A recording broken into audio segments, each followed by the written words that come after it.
All right, welcome again to everybody. It's been a great conference. I've enjoyed it. I hope you all have enjoyed it. At this time, I just wanted, you saw cycling through on the screen as you walked in, some people that we have lost this year, and I want to just have a quick moment of silence to remember our colleagues.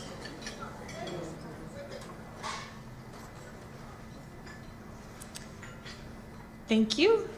And I also want to thank a large number of NARST members who always contribute to our organization. First of all, if you're a strand coordinator, thank you for your help. And can you stand up?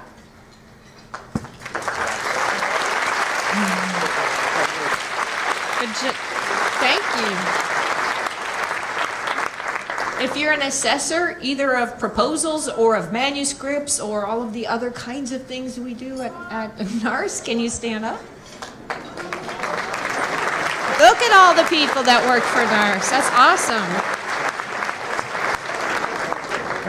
If you're a NARST committee member, can you please stand up and be acknowledged?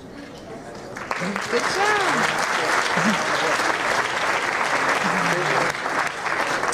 I'd also like to thank Bill Kyle, who was just up here, our executive director, who works hard for the organization year-round.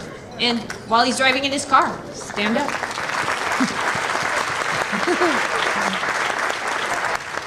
I'd like to thank Robin Turner. I don't know if she's in here, but her and she and DMG, the staff at DMG, have been very helpful to NARST, and I appreciate their work.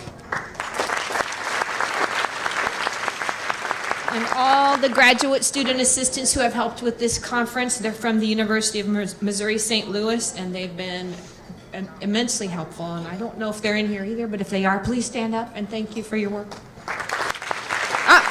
There's a few. Some of them are probably still working somewhere. I'd like to also thank the mentors who are on the international committee for their work with their mentoring. Please stand up if you're in here. Good job. And also mentors of new NARST members. We have a lot of people serve as mentors. There's some. Great job. Thank you. Thank you. And also congratulate the scholarship awards recipients from the E&E committee. Are any of you in the room? Would you please stand up so we can congratulate you? Great. The International Committee recipients, are there any? Congratulations. And Publications Committee teachers that are here, if they're still here. Thank you. Great. I'd also like to acknowledge the outgoing JARST editors, Joe Kraychick and Angie Calabrese-Barton, and also their assistant editor, Bob Geyer, for their work in the journal. Wherever they are, stand up, stand up. There we are. Great job. And I'd like to welcome Fouad Abdelkhalik and Dana Zeidler on their entry into the same role. Or if they're in here, welcome. There you go. And I'd like to thank Tony Sondergeld, who's the program scheduling coordinator, if she's in here. Thank you, Tony, for all your help wherever you are. We do have some outgoing board members. My colleague and friend, Lynn Bryan, is the outgoing past president, and thank you for all your hard work these years.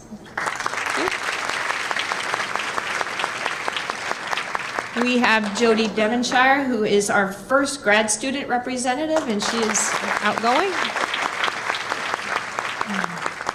And Pat Fredrickson on the awards committee chair. And Maria Varelis, co-chair of the research committee. And a couple of welcomes. We'd like to welcome in President-elect Mei-Hung Chu. Sorry. Thank you. Yay. And incoming to the board of directors, Alicia Alonso, Namwa Kang, and Eileen Parsons. Somewhere in here. There we go. And NARST Liaison to NSTA, Debbie Hannison. And also our new graduate student representative, Selena Bartels. Great. And at this point, I'm going to call up the awards co-chairs, Pat Fredrickson and Tali Tal, who will present the awards.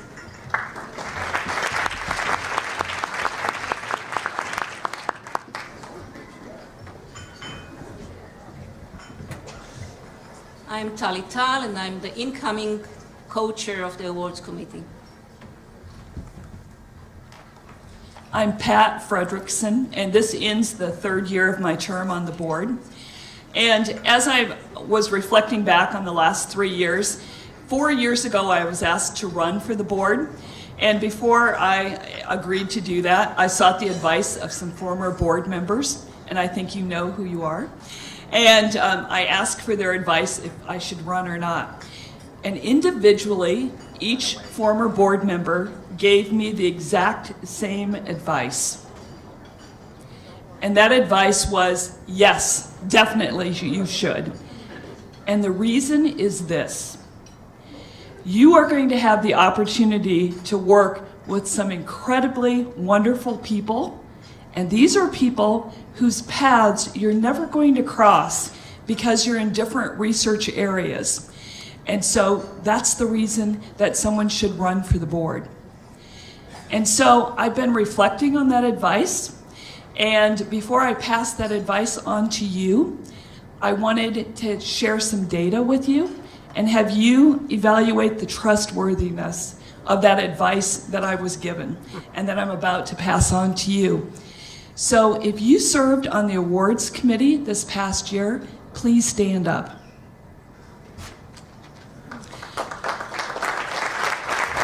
Remain standing. Thank them for their service. If you served on the awards committee within the last 3 years or received a NARST award, please stand up.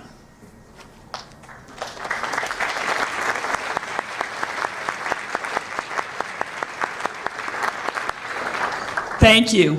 So please take that advice, and I'll pass it on to you and consider running for a position on the board. So we're going to begin the awards. And the first award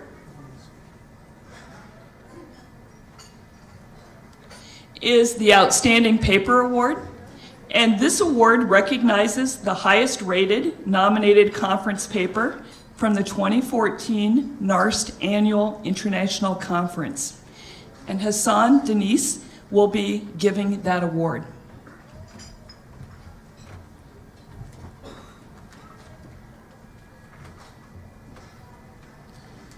So the names, the winners of OPA Award, Laura Earing, Michael Clough, Joanna Olson, and the title of their paper is The Effects of Socialization on First-Year Science Teachers, Pedagogical Decision-Making and Science Instruction.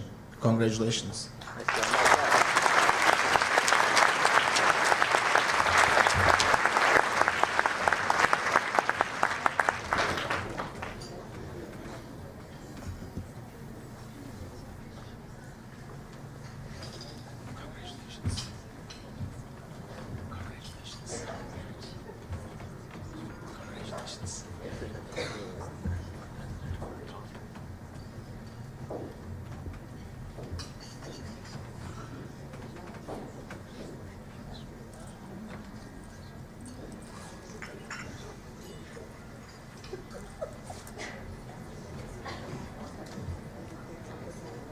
Thank you. And the next award is the award of the Journal of Research in Science Teaching Award. And this award recognizes a published article receiving the highest rating among all articles in Volume 51, 2014 of JARST. And I'm happy to invite Christine Lotter. Okay, thank you. After 3 rounds of reading and evaluation, I want to thank our committee who has to read lots of articles from JARST. The award this year goes to Matthew Closer from the University of Notre Dame, for identifying a core set of science teaching practices, the Delphi Expert Panel Approach.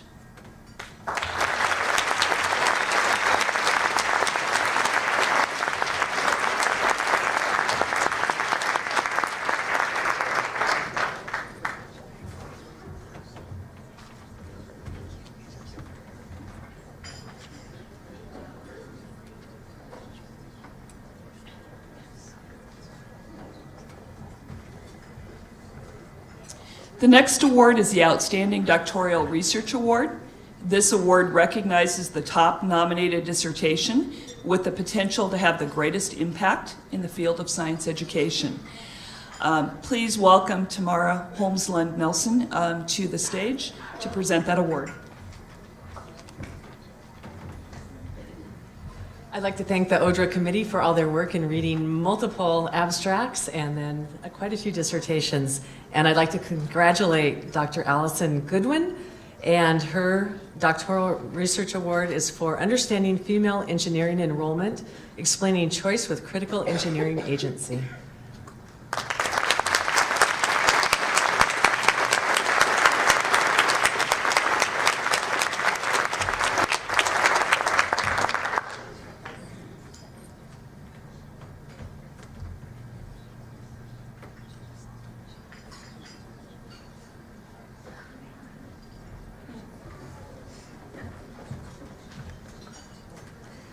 And our next award is the Early Career Research Award.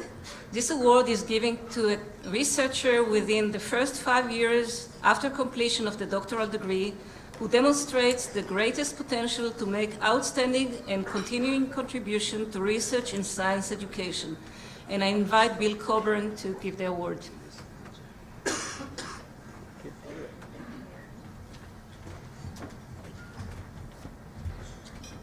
And I want to start by thanking the ECRA committee for all of their hard work. I want to thank the people who made nominations. This is an award that you can only be nominated for, and we had some very fine candidates.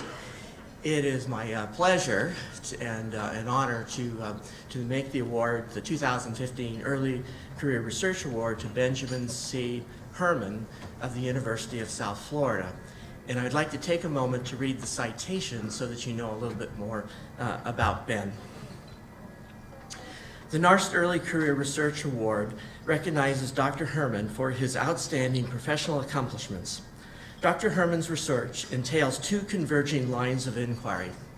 The first line addresses the impact of sociocultural factors and epistemological beliefs on socio-scientific decision-making strategies. The second line of inquiry focuses on the implementation of sociocultural approaches to science education that facilitate reasoned engagement of socio-scientific issues. Importantly, Dr. Herman's research has established that science teacher education efforts can promote extensive, accurate, and effective nature of science instruction amongst teacher graduates. By taking the lead role in creating the Nature of Science classroom observations protocol, he made a significant contribution to the assessment of the nature of science instructional practices.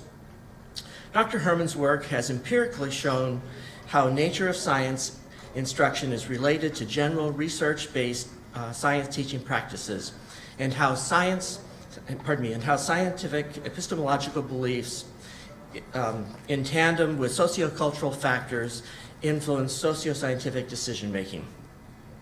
Dr. Herman has published 12 peer-reviewed articles with publications in the Journal of Research in Science Teaching, Science Education, and the International Journal of Science Education. Dr. Herman's research has drawn international attention, receiving invitations to present at at special symposia in Korea, Hong Kong, and Sweden. Dr. Herman is an early career scholar who has created an outstanding program of research addressing important issues in science education.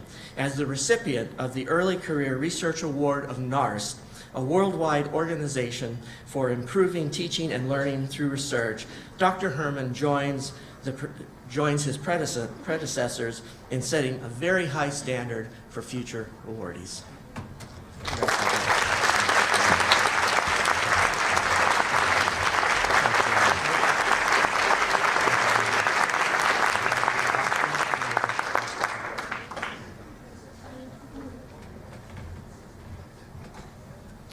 Our final award is the Distinguished Contributions to Science Education Through Research Award. This award recognizes scholars who have made continuing contributions, provided notable leadership, and had substantial impact on science education through their research over a period of at least 20 years. I would like to invite Andy Anderson to the podium.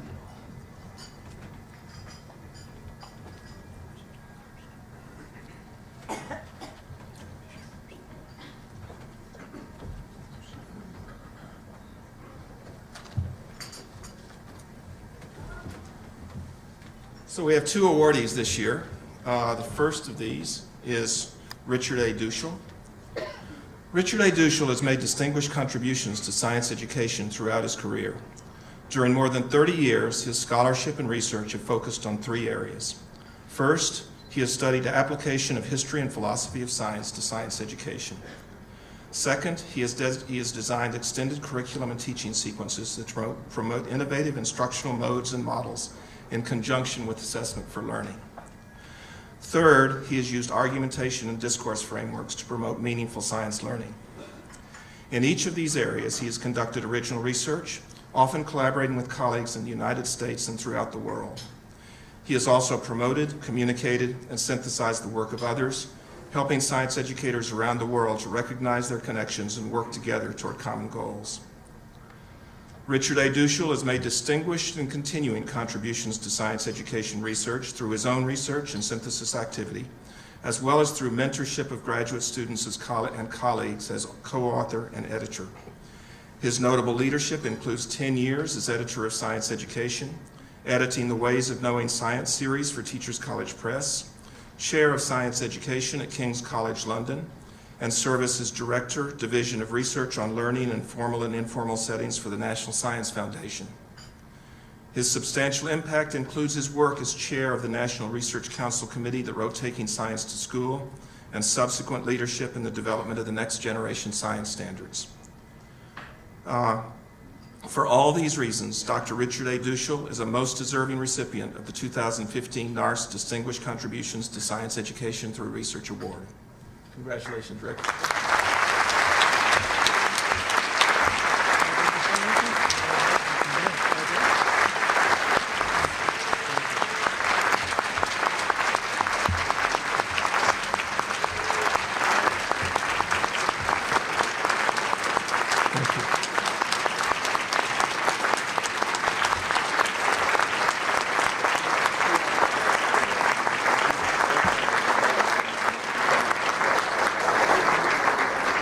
Thank you. Thank you very much. My 30-plus year academic and professional journey has been a rich one. As many of you know about my career, so many places, so many faces, and so many opportunities. When you leave your doctoral program, as I did from the University of Maryland in 1983, you take on the world and you don't realize the diverse alternative perspectives that are waiting for you. Your place of graduate study brands you for your thinking, and for that I thank Emmett Wright, Henry Heikkinen, John Lehman, Fred Finley, Bob Ritke, Fred Suppy, Stephen Brush, and Stephen Selden. With each move you encounter new colleagues, and I've made a lot of moves. Graduate students, postdocs, visiting scholars, you are introduced to new ideas, new methods, new problems that challenge and stimulate your thinking. We have sabbaticals in our profession to serve the purpose of the renewal process. I've never had a sabbatical. Rather, I've had the privilege of moving from one dynamic intellectual space to another in my career. Let me begin by thanking David Tregest, who put my name forward for the award. Let me ask also to thank 4 individuals, many of you know them well, who have been my collaborators over the decades and who I owe so much in my development as a writer, thinker. Richard Grandy, Drew Ditchomer, Mara-Lara Jimenez-Alexandria, and Roger Bybee. Here then, some of the places, all the places and faces that influenced me. At the University of Houston, colleagues Hirsch Waxman, Richard Hamilton, Jean Chiappetta, Barbara Foreman, and Mark Ginsburg. Students Jeff Bloom, Terry Content, Marla Stone, and Stephanie Knight. Hunter College, colleagues Rena Sabatnik, Ezra Sean, David LaValle. University of Pittsburgh, colleagues Leo Kloffer, Ed Silver, Leona Schabel, Gail Leinhart, Mickey Chi, Bob Glazer, Paul LeMahieu, David Clark. Vanderbilt University, colleagues Susan Goldman, Jim Pellegrino, Nancy Vi, David Bloom, and Bob Sherwood. Students Sibel Erdogan, Kirsten Ellenbogen, Carrie Sau, and Jaslyn Ebenezer. King's College London, colleagues Arthur Lucas, Paul Black, Jonathan Osborne, Justin Dillon, Christine Harrison, Martin Monk, Sibel Erdogan, Kirsten Ellenbogen, Heather King, Christian Heath, Margaret Brown, Dylan Willem, Brian Street, and Richard White. Students Zhu-Ling Key, Jennifer DeWitt, Robin Meisner, Sandra Frederick, and Lucia Abramaro. Rutgers University, colleagues Clark Chin, Cindy Mello Silver, Ravit Duncan, Eugenia Ekena, Rochelle Gelman, Stephen Stitch, Bill Librera. Students Julie Monet, Jim Neufeld. And finally, at Penn State University, my current home, Carla Zembazal, Julia Plummer, Mandy Bigger, Scott McDonald, Bill Carlson, Greg Kelly, Amory Ward, Amber Bismack, and Nancy Tawana. Students Yan Xing Hao and Armen Tahirskia. Thank you, colleagues and students, and thank you, NARST, for this wonderful award.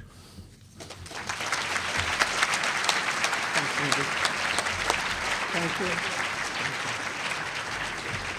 I'd like to invite Randy McGinnis to the podium.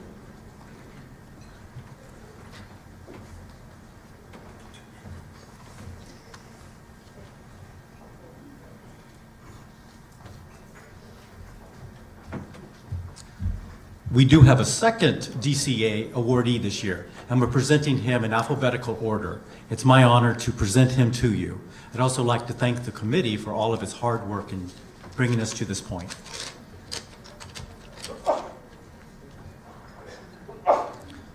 Dr. Meshack Mobile Moguni has made distinguished contributions to science education during the course of his career. His scholarship and research have focused on the cultural side of science education.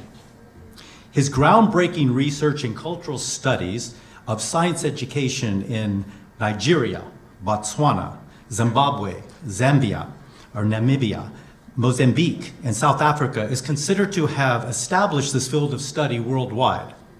His body of research includes many research and theoretical publications that can be found in the most prestigious journals in science education.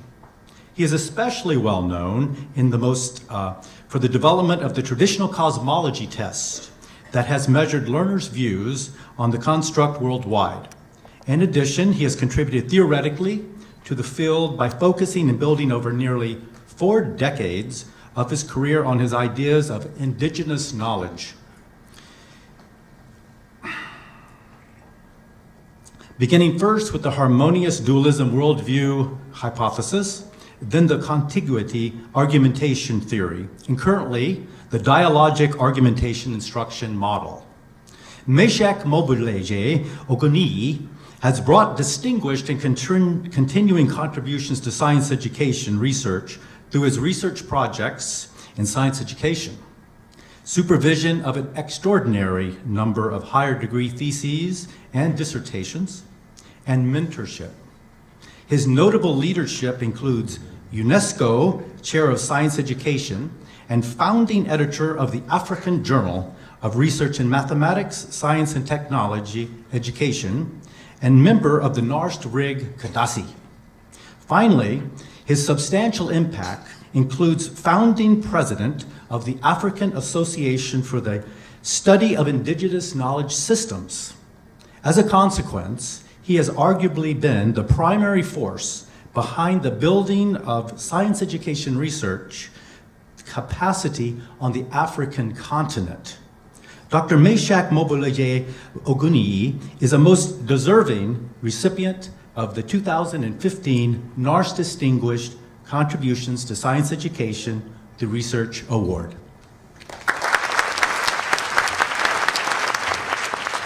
Thank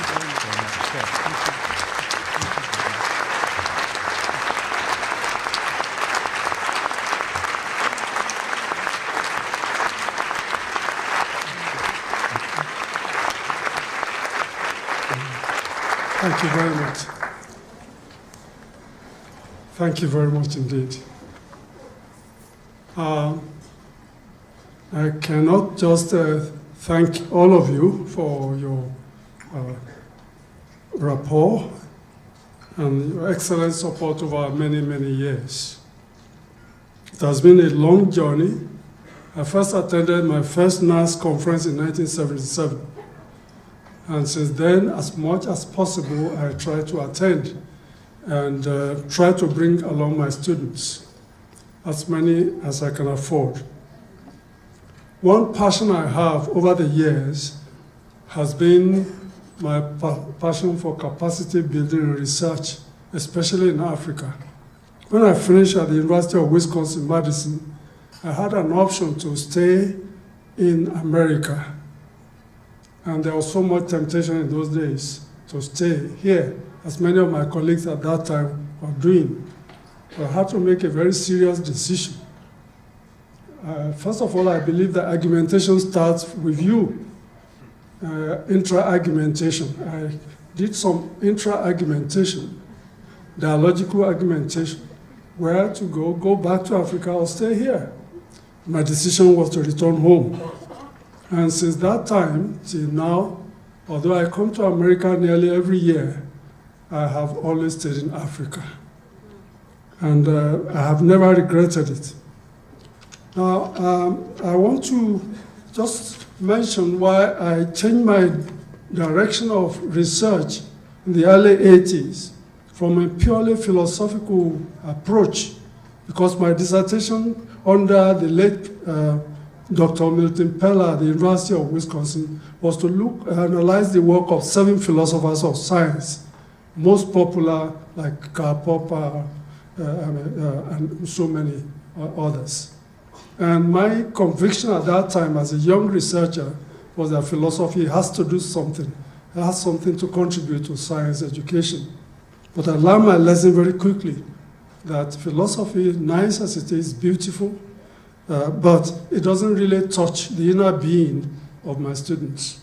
And I learned that very hard because I used to teach a course called Meaning of Science at the University of Ibadan. And it's a general studies course attended by students from many faculties. And one of the students, a physics student, approached me and said, I enjoy your course. This is the first course I know I can argue with you and I can say nonsense to you and you'll enjoy it. But one thing is, I don't believe a jot of what we are discussing in class. Because in my own culture, I believe differently from all those arguments. And I thought to myself, that is really humbling. And since that time, if you read my articles in the 80s till now, they are sociocultural, not just purely a philosophical dimension. One passion I share with my promoter, Dr. Late Peller, Milton O. Peller, was just arguments. We like to argue. We argued on various issues, ranging from philosophy, psychology, science education, concept of concepts, science, religion, evolution, creation, nature of atoms, genes, the cosmos, and the essence of man on earth. We discussed all those things, and we will be the last in the department, and we will argue going home. When we meet at the gym, we continue our arguments. And that was such a wonderful experience. He was a father to me, and I believe that he impacted on my life so drastically that I believe in anything to teach science, we must give it a human face. We taught not only science, we also related like father to son. But I was so shocked.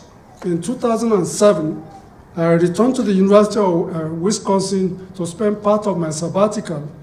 And then I was taken by 2 colleagues of mine to where he was staying. And they introduced me, and they said he didn't recognize me. And I was terribly shocked. And then I said, all right, I'm coming back next week. So when I come back, you will recognize me. And then many of the colleagues said, that's how he is. He was 95 or so at that time.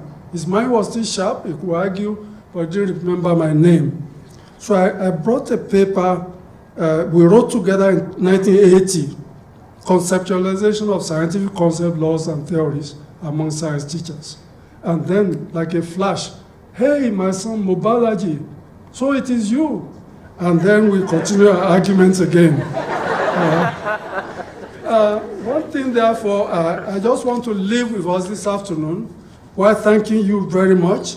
I cannot but remember those who have contributed to my life. First of all, starting from one of my earliest students, Professor Okebokola, is he here?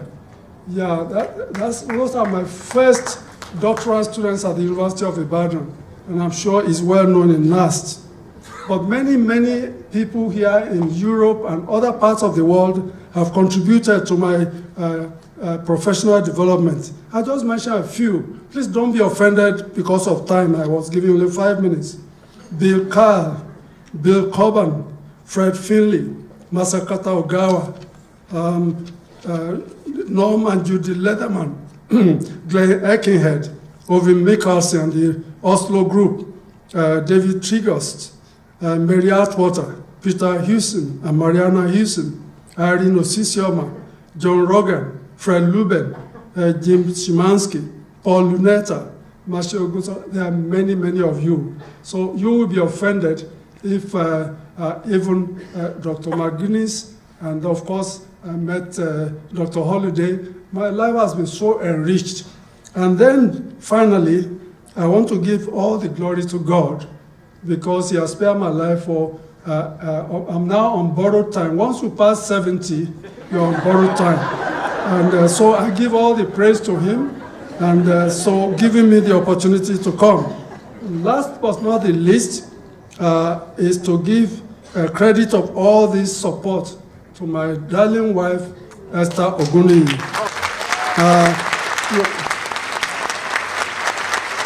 Her support,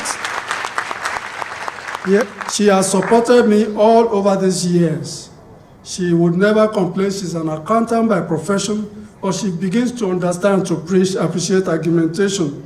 And so I want to just make this quote. Many daughters of men have done excellent things, but you surpass them all. That's in Proverbs 31, 10 and 29. You have been a solid and faithful supporter through this thick and thin of life. Finally, I want to dedicate this award to the sweet memory of our son, late son, David Oguniyi, who passed away just 4 years ago at the prime of life. I want to thank you, and I want to say that this award is not only for me, it's for Africa, for the diaspora, it's for all those who cannot speak for themselves. Thank you very much.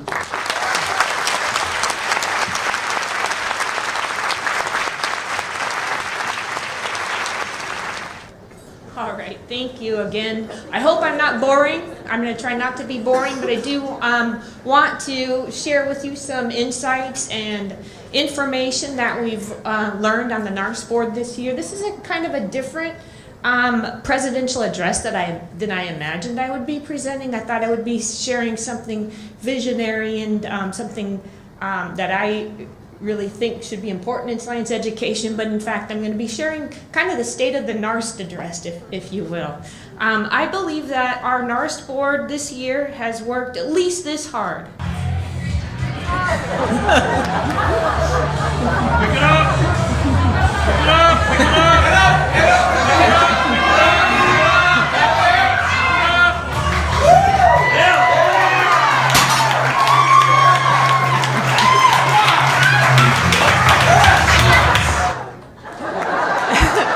Yes, we feel like this at the end of this year. Oops, it's playing again. We're just that hardworking. We did a lot of heavy lifting this year. It was not just me. That's just I only have a video of myself. But it was by every person on the board. If you think back to last year, at the last presidential address, you heard Lynn Bryan speaking about some minutia that we felt were occupying the board's time and limiting what we could actually do in forwarding our mission or advancing policy. So the board actually decided to follow up on those comments, and we wanted to improve the way NARST worked so that we could make those policy emphases and mission advancement. Of course, we already know NARST is pretty amazing. It's not like it's broken or anything, but we're a thriving organization, a growing worldwide membership. We have a well-attended annual conference. Here we all are. We're financially healthy. We maintain low overhead expenses, and we have an excellent and highly ranked journal. But what we don't do as well is influence our policy toward advancing our own mission. And we want to help all learners achieve scientific literacy. So our board decided to explore what we could find out, why we were not able to do more of the work that we believed was important, but it seemed instead to us that we were busy with other things that were important, but time-consuming. So let's be honest here. If you look at the chart, we're a worldwide organization. And we are run by science education professors elected to serve on a board of directors. We presumed that when we got on the board, we would be influencing policy and advancing NARST mission. But in reality, what we find is we are actually running a nonprofit corporation. So you can see that there's the US, and we've highlighted Minnesota because that's where we're incorporated. Also, the little arrow with the red dot, or the red star, I should say, that is Virginia, and that's where we operate our business from. So this means that we definitely have to pay attention to being in line with laws, bylaws, policies, and procedures, and do all the things that nonprofit corporations actually need to do, except for the part where we're science education professors who really aren't trained to run a corporation. We are not used to attending to laws, or at least not Minnesota laws unless you live in Minnesota. And we're not used to attending to bylaws, at least I wasn't. And we really want to help advance NARST mission, but we don't want to break any laws along the way. NARST has been really fortunate to have so many volunteers working over the past years as board members and other volunteers. There are so many people who have worked very hard to the best of their knowledge and abilities to advance NARST. However, there have been so many changes in the legal and regulatory environment that govern nonprofit organizations, and we know now NARST is a nonprofit association. So one thing is, we even have to pay attention to the IRS. So federal organizations such as the IRS have implemented new regulations for nonprofit boards with the goal of encouraging transparency related to finances, accountability, the avoidance of conflict of interest in making decisions, and protecting whistleblowers who identify wrongdoing. Not that we're doing anything wrong, but we need policies. I don't want to, well, anyway, we have not previously had some of these policies, but we have begun adopting policies that address these needs. In addition to thinking about legal issues, which are so much fun, but anyway, we also want to think about best governance practices. So the American Society of Association Executive has developed a series of best practices recommended for nonprofit boards. Also, BoardSource, which is the leading nonprofit organization specializing in developing governance practices for nonprofits, began publishing various reports on what constitutes good governance. From a review of their documents, it's apparent that a key requirement for a nonprofit board is to first recognize that nonprofits are actually corporations. And second, as corporations, they actually must follow the laws and the regulations of the states in which they are incorporated, as well as the state in which they have offices that they work from. They also have to pay attention to federal law and IRS regulations. Many boards, for whatever reason, may not have realized that they were responsible all along for these requirements, but the pressure to comply has increased, and the current board can attest to that pressure. So our board decided that we needed to find out more. We decided that since we are science education professors running a corporation, we needed some training. So we contacted BoardSource, and they recommended a BoardSource certified governance trainer and consultant from the Burton Group to conduct a training retreat for the board. This retreat took place at our October 2014 board meeting, and during the retreat, we explored our ideas about what really was required in roles and responsibilities of a governance board, of a board actually. And it became clear that we had good ideas about what we should be doing, but we were indeed hampered by some barriers from actually completing those tasks. After the retreat, we realized that we needed to know more information that was specific to NARST itself. So we requested the same consultant to conduct an organization audit, and this consultant took an in-depth look at our practices, our policies and procedures, our bylaws, and then she made a series of recommendations for improvement. And I am now going to share some of the things we learned and then some of the things that we're taking action on based on what we learned. So Board Source, which is still up on the screen, and the American Society of Association Executives have done research that show a link between the association performance and the board. The conclusive link is that the more the board is able to focus on governance and not be involved in day-to-day operations, the more effective the association can be at attaining its mission.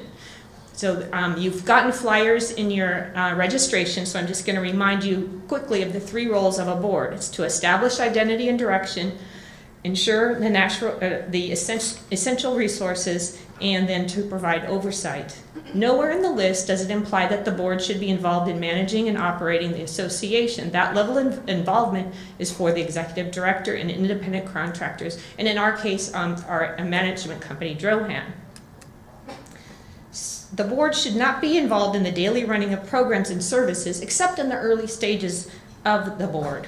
We have learned that associations have a life cycle. The research on life cycles of associations show that just as people go through stages in life, so do associations. In the infancy of an association, the founding board often functions as a committee of the whole, running 1 or more programs and services. This is called an operating board. An association entering its teenage years, then the board is still operating board, but it divides up into operational responsibilities by creating several committees. Typically, board members will serve both as chairs and members of these committees. When an association reaches its young adult years, boards typically begin to have other association members serving on these committees. This allows more participation of members, increases the pool of members who may be interested in serving on the board. At this stage, board members typically stay as the chairs of the committees. This is the current structure that NARST has, with board members serving as chairs of committees while also focusing on the governance function as board members. We're young adults, which kind of sounds nice. By the time the association is in its middle years, the boards will realize that the committee work is distracting them from larger strategic issues that are related to the mission. At this stage, the board will consider to drop their roles as chairs of the program committees and appoint members who are qualified to take on those important leadership roles. This is the stage that the NARST board is exploring right now, moving toward members engaging in the leadership roles as chairs of committees that we now call the standing committees, enabling the board to move toward a governance board, which leads us to thinking about when an association reaches maturity, the board will focus on governance by creating special board-level committees that increase the board performance and compliance with legal, ethical, and financial oversight responsibilities. Once this happens, then the board can turn into a governance board where it can conduct oversight of the programs and services, but will not be involved in the day-to-day details of these operations. The board can then focus on advancing the association's mission in the external environment, and it can begin to influence key policies. In NARS's case, the board would be working better toward its own mission. The more that board members can focus on their key responsibilities and then delegate operations to staff and committees, then the more the board can actually analyze the current situation, find out about future trends that may negatively impact its members or the association, and determine strategies to meet these challenges and ensure that the association will work toward its mission. I am now going to share with you some of the information that we uncovered by the internal audit that we requested. So, the audit did uncover a number of problems. The first problem was that NARST's current bylaws are not in compliance with the current Minnesota law where NARST is incorporated. I'm putting on the screen a slide of how in Hutton we actually have a lawyer, his name is C. Michael Deese, Esquire, who has been helping us sort through these problems. He specializes in nonprofit corporations, and one of his particular strengths is bylaws. I would not ever pick that as my job. We found out that Minnesota requires all associations to have an elected treasurer. And guess what? We don't. Nor do we provide for that in our bylaws. The good news is, I'm going to show you the good news. We have, when we found out we were out of compliance, one of our current board members, Greg Kelly, has stepped up to volunteer to take on that role as interim treasurer. And I publicly thank him, and would you please stand and let us thank you for your service. He has been appointed to this position. The state of Minnesota is recognizing this action as a good faith effort to correct our past non-compliance by instituting an appointed treasurer until we can have an elected position. Second, we learned that NARST had lost our incorporation status in Minnesota because, I know, it's funny, but it's back, don't worry. We lost our incorporation status in Minnesota to operate our corporation from Virginia, which is where our management office is, when we moved our management to this office because the paperwork hadn't been filed. But the good news is, in January 2015, the board took action and we asked DMG to file the paperwork. Another thing corrected. Third, we found out that our electronic email voting policy was not in compliance with Minnesota law. This is such an easy fix. All we did was drop it.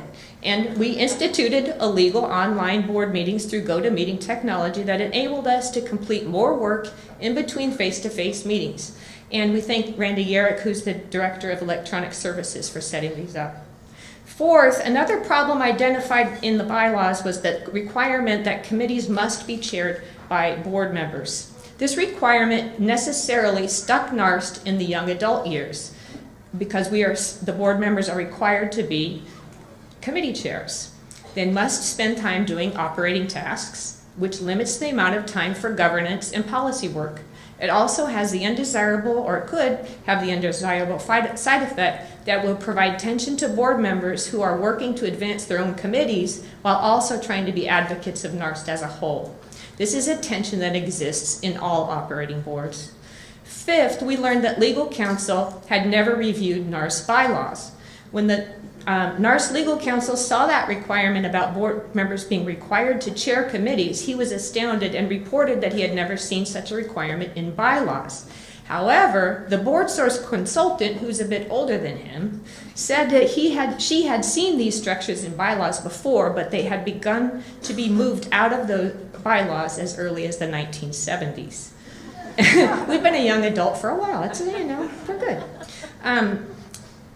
In addition, what's maybe more troubling is that legal counsel noticed that NARST bylaws were not in compliance with quorum and bylaws amendment processes that are in the current Minnesota law, and were missing some required IRS language and also missing sections that protect the association as well as the volunteers in the association from legal liability. They did not, again, allow for the treasurer. So the bottom line is we really must amend the NARST bylaws, or NARST will continue to be out of compliance. And by the way, no one's knocking down the door and trying to shut NARST down, but we could be open to possible legal complications, fines, potential of losing our incorporation status, and then also our tax exempt status. So we have spent a lot of time working on revising our current bylaws, and we, in consultation with the board source consultant, because we wanted some help. And we also had our legal counsel, actually he will be making the final edits on the version that was approved by the board on Friday of this board meeting. So the current version that the board approved will be in compliance with Minnesota law, will allow us to operate in Virginia, and will enable smooth functioning of our board. We are asking for your vote on these board new bylaws, and we're going to have those available for you as soon as possible online so that you can read them. We're going to ask for your vote in August, and at the same time that you'll be uploading your proposal, so you only have to log in once. No guarantees just because you vote yes that you're going to get your proposal accepted, but we just feel it will make it easier for you to actually get the vote in. As you know, under our current bylaws, we need a 50% majority vote of the membership to make revisions. However, in consultation with the NARST lawyer, I was told that because we are out of compliance with Minnesota law in so many areas, that the board could and actually should take action to make these required changes. In consultation with the presidential team, we decided that we would rather come to the membership and ask them to, well, actually inform them what's going on, and then ask them to please help us as a group, as NARST is a community, to help us get these into compliance and actually vote yes. Okay, so vote yes, vote, but vote yes. So if we don't get the approval of the membership or enough people to vote, I'm letting you know right now that we have to actually take action anyway, because we are out of line with Minnesota law. Personally, I can think of a lot more fun ways to break the law than letting our bylaws be out of compliance. And see me after if you want to try any of those. It's got to be better than bylaws. That's all I know. So we are actually asking you to vote in August, and please vote yes. So we'll be giving you lots more information, more information about bylaws than you ever wanted to know. But why are we doing all of this? Again, we are science educators running a corporation. We actually want to continue improve to doing the right things in the right ways, and that is the why. I would also like to invite members to ask questions, share ideas, thoughts with board members regarding the law, the bylaws, governance versus operating boards. And we really want to impress upon you that we're just trying to improve NARST. We're not trying to be governors or whatever just because we're talking about a governance board. We're just trying to better operate NARST. We are very grateful for the audit that identified the areas where we had to change, and we also identified ways that we could change to better improve NARST. I would also like to put in a plug for you to consider running for elections. Pat already did that, but I really would like you to consider that, and also volunteering for committees and volunteering to review for our journal, volunteering to do all of the things that we all need to do to help our organization grow. We all need to do the work. In closing, there's the slide I was going to show you, but in closing, I really do want to thank the current NARST board. They have worked so hard this year. They have worked as every time I say this, I always start crying, but I'm not really crying. I'm just so grateful to them.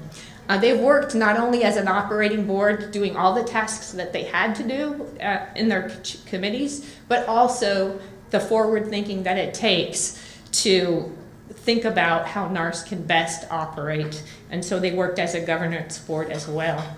And this is them being serious, and then sometimes they're not so serious, but they still work hard. I just want to remind you that NARST is an amazing organization. It has served members and provided leadership in science education for years. We are not broken. We are only getting better. I would like to leave you with this thought. Keep calm. We're just growing up. Thank you.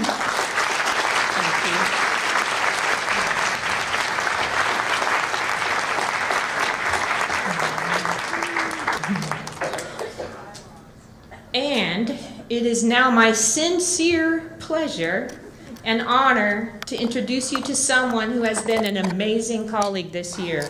She works tirelessly on efforts related to NARST, and I believe she has longer working hours than I do. I can contact her by email or phone any time of the day, and within minutes, if not seconds, I hear back from her and we can get some work done. She has been an absolute joy to work with this year, and I am looking forward to working with her again next year with her in the lead. It is my sincere pleasure to introduce you to my colleague and my friend, your next NARST president, Dr. Mary Atwater.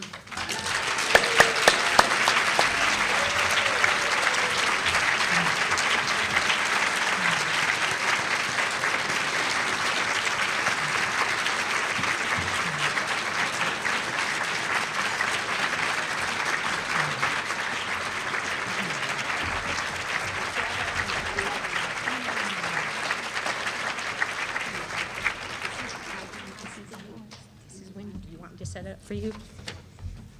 I'll get it in there for you.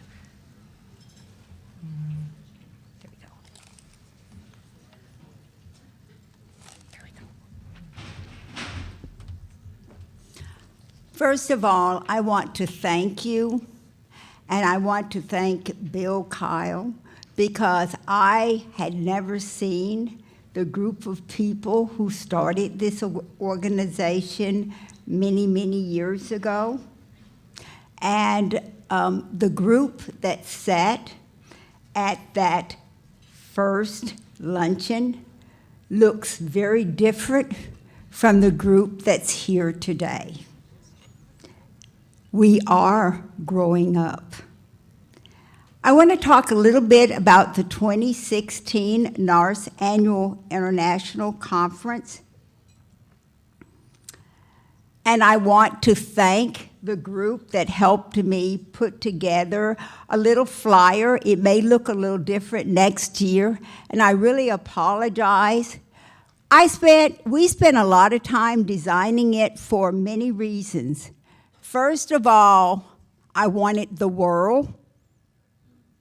Second of all, I wanted to show the symbols that we are involved in science, and that science is composed of many areas. Second of all, I wanted to know that NARST is JARST, and so there is JARST located on that table. Third of all, I wanted to indicate something else that I'll talk about in just a moment. The 2016 Annual International Conference is going to take place in Baltimore, Maryland, but it's going to take place at a different hotel than the one we had a few years ago. It's going to be at the Renaissance Baltimore Harbor Place Hotel, April the 14th through the 17th in 2016. See what it looks like by the river at night? And the theme is something that some of you might be upset about. Some of you will jump for joy. And some of you will say, oh, well, Mary, you get over your kick that you started many years ago.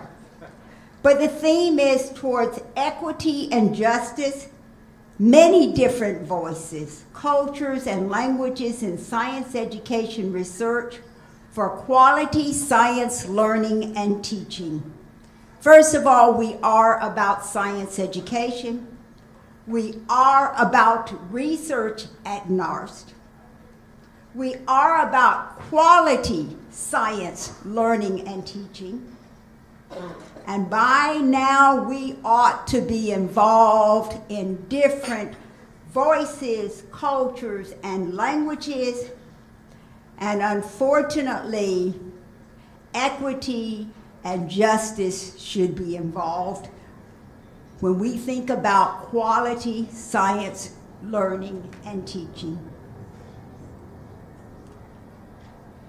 You may be getting tired of hearing the mission of NARST, but I think it's very important to remember NARST does have a mission.